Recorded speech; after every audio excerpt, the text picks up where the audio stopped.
creep, and you can have a shorter dry hop edition, 3 to 4 days, while still maintaining a fair amount of safety.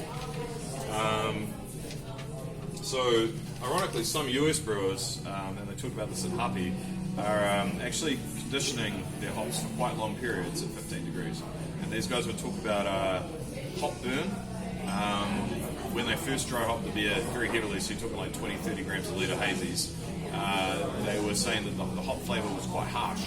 And they'd have to leave the hops in there for sometimes 2 to 3 weeks, like a lagering period almost, just for the hop flavour to mellow to a point where they felt it was fruity and tropical enough they could release it. And I sort of was thinking about this the other day, and I was like, well, that also gives D time to reabsorb at 15 degrees. It also gives the yeast time to sort of chew up the extra sugars that the dry hops are freeing up, and gives the D time to reabsorb by the yeast. Whereas if you were to just do it for 4 or 5 or 7 days at 15, it's going to take twice as long. So perhaps this is also like a double-edged sword for these guys. It's killing two birds with one stone, essentially. So if you are going to dry hop at 15, be aware that your dry hop creep risk is higher. You can condition those hops for longer without them getting grassy because you're colder. So try a longer dry hop stand, and maybe try 17.5 degrees rather than 15, because it's still on the colder end. Think of it like us on a warm day, right? Lager temperatures, 12 degrees is a pretty cold day. 15 degrees, still pretty cold. 22 degrees is a warm day, right? So think of like the hops are sweating, right? So if you put them in at 22, they're sweating. They're probably not going to want to spend too much time at 22. So, don't let them sweat too much. Give them like 4 or 5 days, and then do your diacetyl check, and then crash. But crash earlier. Whereas if they're at 15, they can go for weeks. They're not sweating out as much of that vegetal grassy taste.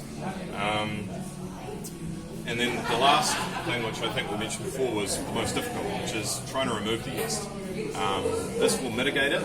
I think if what you're saying will help quite a bit with these beers, especially for the first couple of weeks.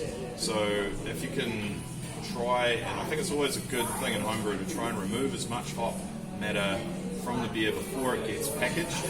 You're going to get a cleaner hop taste anyway, like less of that vegetal, grassy taste. All of that's just good brewing practice anyway. But with hazies, obviously, very difficult to try and do this. But I think it still stands to reason that it's good brewing practice to try and remove vegetal hop matter from the finished beer. So that will certainly help. And removing yeast as well, as much as you can, will help. Keeping the beer cold will help also. These are sort of like last-ditch things. If you think your beer might have dry hop creep, this will help to keep it for a little bit longer. The last thing, how much time do I have left? I can 5 minutes. Cool. The last thing I wanted to talk to is something that I have talked about in the industry for a little bit, and not many people seem to know much about it. But it's very kind of parallel to this discussion, and that's Brut enzymes. Data? Yeah. So Brut enzymes for Brut IPAs. So how many of you guys people have made a Brut IPA? Okay, so I don't personally like the style that much, but essentially it's an IPA that has had enzymes added to it, which do the same things that these dry hop creep enzymes do, in that they break down longer chain polysaccharides into more easily fermentable sugars, resulting into a beer that is essentially finished at wine, like a champagne level gravity. So you're talking negative, like 0.999 sometimes, 0.996. Very dry, and became a bit of a fad like about a year ago before everyone kicked into the curb in favour of hazies, which personally I'm super stoked about because I didn't try many good brewed IPAs, and part of the reason for that is a lot of them were D-bombs, and I had a lot of talking with people that made these beers, and obviously not naming names or anything, but the consistent factor between the ones that were D-bombs and the ones that were not was that the ones that were D-bombs, they added the enzyme post-fermentation. After the yeast had conducted its primary fermentation, and often after they harvested that yeast. Now the reason the brewers did this was because they didn't want this enzyme, which would chew down to zero gravity, right, 1.00 or lower. They didn't want that enzyme coming through when they harvested that yeast into their pale ale or their stout or whatever. They didn't want to infect the rest of the brewery with this enzyme, which is similar to the diacetyl yeast. So all of this kind of came together in my head, and I was like, it's a eureka moment. I was like, this is what's happening. This enzyme is re-fermenting, it's freeing up the sugars.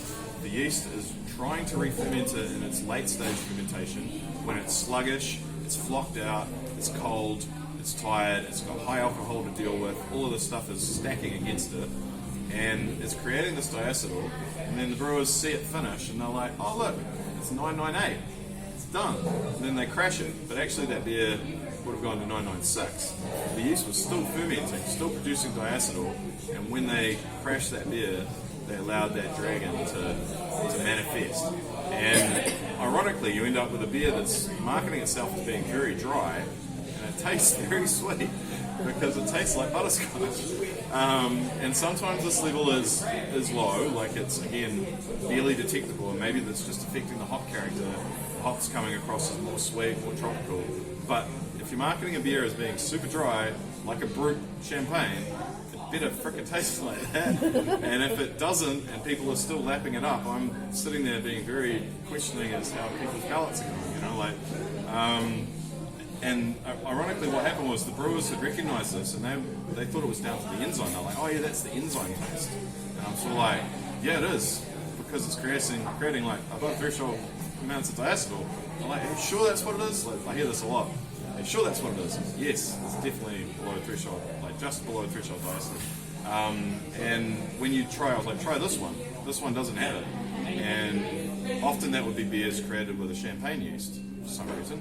And the champagne yeast eats everything. So I have a theory that the champagne yeast tore through that diacetyl at reasonably low temperatures and created a beer that was free from it, whereas the ones that were made with American ale yeast couldn't hack it. So the fix for that for Brut IPAs, because it's almost the same mechanism, they're essentially adding the enzymes but without the hops, right? The hops have the enzyme, these guys are just chucking it in. So basically you add the enzyme either at the start of fermentation, so you accept that you can't reharvest that beer unless you want to make another brew, or, and Jess from Rome and Reason actually taught me this little trick, you can actually add the enzyme post-mash, and again talking about denaturization temperatures, if you run off your mash without a mash out, so you mash at 65, so actually all of these are mashed very low, so 64 because you want to give as much debranching as you can in the mash tun, 64 run off into the kettle,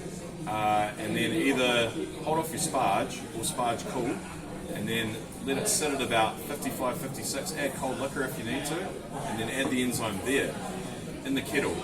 And then the enzyme will do its work, it'll break down those long chain sugars into nothing in the kettle, and then when you boil, you denature the enzyme and then you send a completed broken down beer to the fermenter without any residual enzyme. That's the way you should do it. How long would you do that for? It only takes 20 minutes. 20 minutes. And this is in the, like, they found this in like manufacturers' recommendations, something like basically denatures of this. Works best apparently between 45 and 55, this particular enzyme. But obviously that does take a bit of jiggering in the brew house. You kind of like have to be like, I don't want it to be above 60, so you have to slow it down, add a bit of cold water. But you're eliminating, the beer turns out freaking amazing. And more importantly, there's no D. So no contamination either. So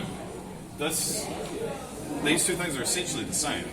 IPAs with the hoppy beers, but two different, but pretty much the same mechanism in play here. So if someone's made a brewed IPA, be suspicious that it may have D in it. If someone's made a hazy IPA, be suspicious that if someone's made any beer, be suspicious that it has D in it.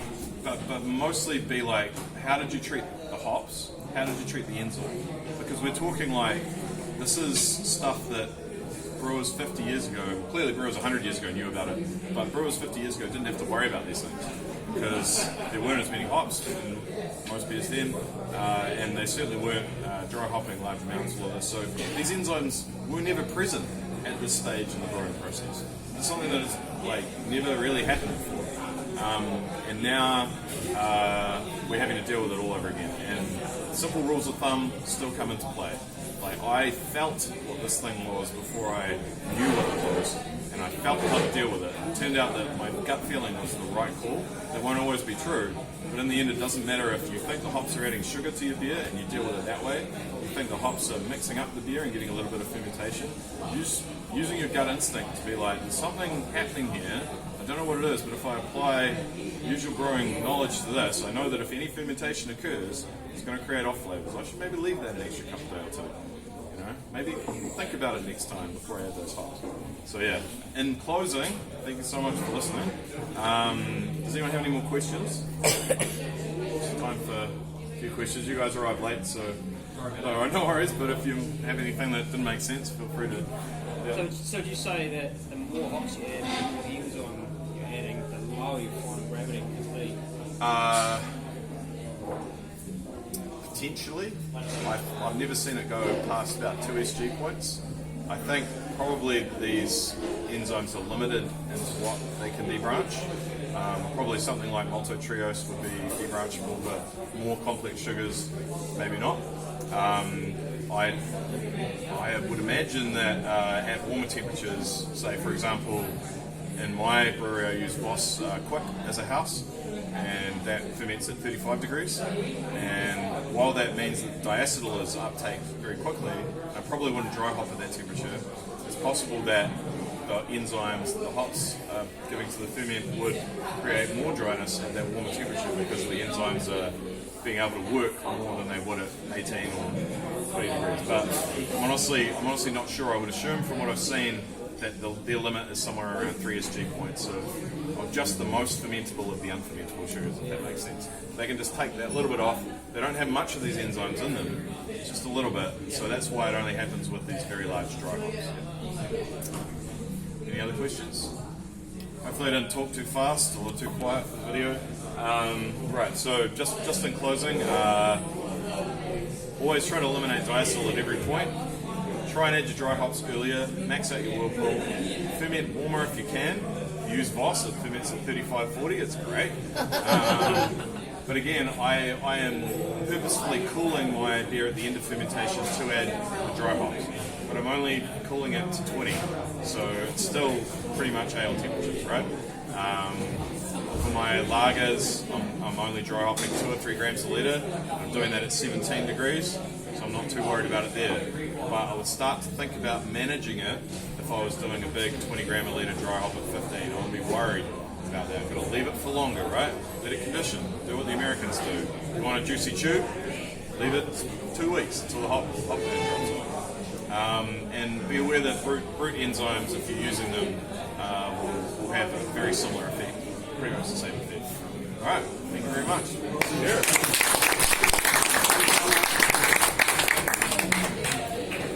Okay folks, we've got the